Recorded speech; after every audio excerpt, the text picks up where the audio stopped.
Gue bilang sama si anak kecil itu, gue marahin dia tuh, hei, jangan lari-lari. Kamu lihat, itu ada Abu Bakar, itu ada Rasulullah.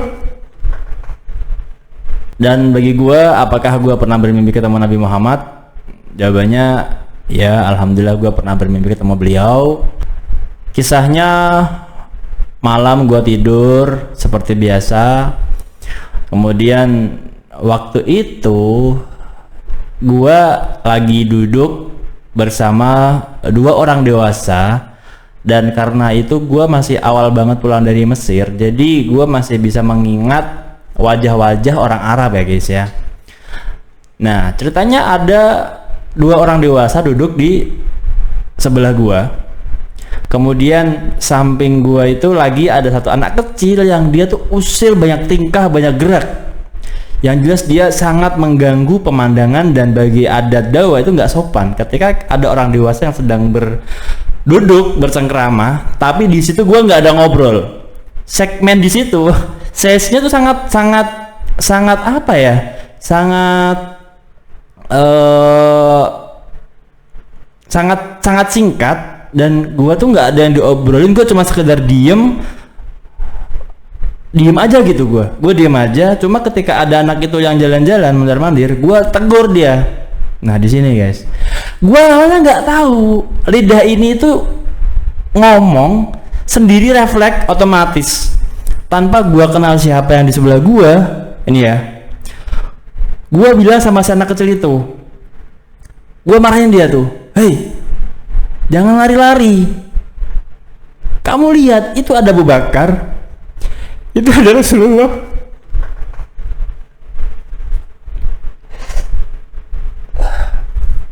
Itu ada Rasulullah. Nah, seketika itu Nabi Muhammad itu nggak ngejawab omongan gua, cuma senyum doang gitu. Jadi Abu Bakar diem aja, Nabi Muhammad tersenyum. Senyumnya tuh, Allah, kalau gua inget guys, itu apa ya? Senyumnya tuh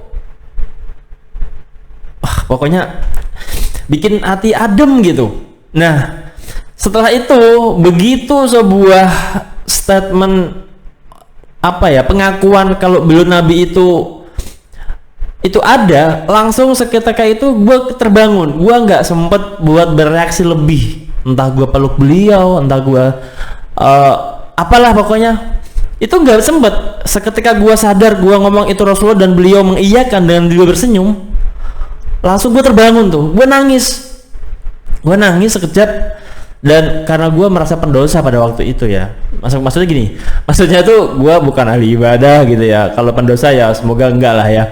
Yang jelas gue bukan ahli ibadah gitu kan. Jadi gue merasa gue siapa gitu loh buat bisa ketemu dengan Nabi Muhammad meskipun dalam mimpi gitu. Akhirnya gue tidur lagi tuh. Gue tidur lagi. Paginya waktu gue lagi nyuci piring, karena emang itu bagian dari rutinitas gue setiap pagi. Gue nyuci piring. Nah, gue lupa kalau gue habis ngimpi semalam sampai gue nangis. Sama bini gue kan sebelahan, gue ngobrol. Mi, tadi malam kayak ketemu Nabi Muhammad gitu kan. Bini gue sama guys, menganggap awalnya kami merasa kami tuh bukan orang yang spesial, dan kami berkeyakinan itu bukan Nabi Muhammad gitu, dan kayak sekedar dalam mimpi yang udah gitu aja gitu. Dan gue juga lupa kalau gue udah nangis waktu itu, kebangun. Nah ceritanya kita lagi nyuci, adalah obrolan tadi itu. Bini gue bilang paling enggak gitu, paling setan yang menyerupai. Ya di sini memang kami nggak sempat berpikir jernih bahwasanya memang sebenarnya setan tuh nggak bisa nyerupai.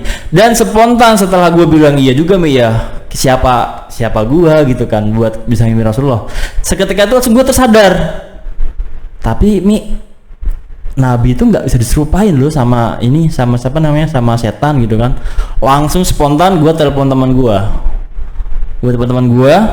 yang tadi gue ceritain tuh, ayahnya bla bla bla bla tadi ya. Dan kata teman gue, insya Allah itu benar katanya, karena nggak bisa diserupain. Langsung itu gue nangis lagi sama bini gue. Ya meskipun itu bukan menandakan sebuah apa ya, sebuah orang itu bakal jadi ahli surga gitu kan, cuman ya itu sebagian dari kenangan indah semasa hidup gitulah. Jadi sejauh ini orang yang tahu tentang cerita ini hanya 2 temen gua, yang lain adalah keluarga gua, dari orang tua gua, karena kita ada ngobrol begitulah ya, gue cerita sama bini gua. Jadi masih sekedar orang circle gua yang sangat dekat karena dia keluarga, dan teman gua 2 orang yang emang teman dekat gua cuma mereka gitu. Dan sekarang nggak tahu di antara kalian yang nonton konten ini ya, berarti kalian lihat itu. Sebenarnya tadi gua agak dilema ya, gua share atau enggak, karena sebenarnya khawatir kalau ini menjadi sebuah pamer sombong atau apa. Tapi gue sadar diri, gue mau sombong juga itu bukan jaminan gue masuk surga ya. Kalau gue sih selama gue nggak kufur, gue nggak kafir, gue nggak syirik, insya Allah masuk surga. Cuman apakah gue bakal lepas dari api neraka, gue nggak tahu. Yang jelas itu hanyalah cerita yang indah bagi setiap orang, dan gue harap kalian bisa merasakannya guys. Apa yang gue lakuin pada waktu itu sampai gue bisa bertemu Nabi Muhammad dalam mimpi, tanda kutip ya. Setelah gue ingat-ingat ketika gue ngonten tadi ini, gue ingat-ingat apa ya waktu itu ya. Gue sering mengamalkan pada waktu itu 3 hal guys. Yang pertama gue istighfar ya, gue istighfar karena dari situ gue denger ceramahnya Ustadz Khalid Basalamah tentang Imam Ahmad bin Hambal ya, yang kalian harus cari sendirilah ya, terlalu panjang kalau gue bahas. Istighfar itu ada keutamanya, astagfirullah wa atubu ilaik. Yang kedua, gue selawat yang simpel aja lah, Allahumma sholli ala Muhammad wa ala ali Muhammad, udah gitu aja. Yang ketiga adalah subhanallah wa bihamdi subhanallahil azim. Itu adalah 2 kata yang ringan di lisan dan berat di timbangan. Ya itu adalah konten sedikit yang sangat serius ya, karena ini ngebahas soal Rasulullah. Dan bagi kalian yang masih berkeinginan bertemu beliau, pengalaman dari gua dan dari komentar yang gua baca adalah sering-sering melakukan sholawat. Dan apakah orang yang bertemu Nabi Muhammad itu adalah orang yang ahli ibadah? Gua nggak tahu jawabannya. Yang jelas gua pada waktu itu bukan ahli ibadah dan gua bertemu Nabi Muhammad. So jawabannya, kalian dalam kondisi apapun, jika kalian sering bersalawat, ada kemungkinan kalian bertemu dengan Nabi Muhammad. Oke, jumpa lagi di konten gue yang lain. Wassalamualaikum warahmatullahi wabarakatuh.